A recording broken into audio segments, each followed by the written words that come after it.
যে হোটেলে স্বামীজিকে ঢুকতে দেয়নি পরদিন ঠিক সেই হোটেলেই তার ছবি টাঙাতে বাধ্য হয়েছিল। কিন্তু কেন? 1893 সাল আমেরিকা শিকাগো মঞ্চে বিশ্ব ধর্ম সংসদের সময় একজন ভারতীয় সন্ন্যাসী গেরুয়া পোশাকে হেঁটে এলেন শহরের বুকে। চুল এলোমেলো, কিন্তু চোখে অদ্ভুত এক স্থিরতা। নাম স্বামী বিবেকানন্দ।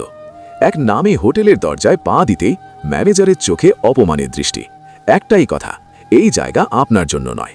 না প্রশ্ন না ব্যাখ্যা, শুধু পোশাক দেখে এক মুহূর্তের রায়। স্বামীজি থামলেন, কিছু বললেন না, চুপচাপ চলে এলেন।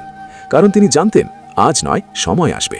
কয়েকদিন পর এক বিশাল মঞ্চ, হাজার হাজার মানুষের চোখ একজনের দিকে স্থির। স্বামীজি ধীরে এগিয়ে এলেন।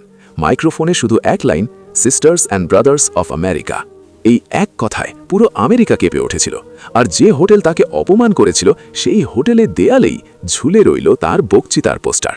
যাকে পোশাক দেখে তাড়ানো হয়েছিল তাকেই সম্মান জানাতে বিশ্ব বাধ্য হয়েছিল। এই ঘটনাটা একটাই কথা শেখায়, মানুষকে পোশাকে নয়, চরিত্রে চেনা হয়। যদি এই গল্পটা গর্ব জাগায়, কমেন্টে লিখুন জয় স্বামীজি।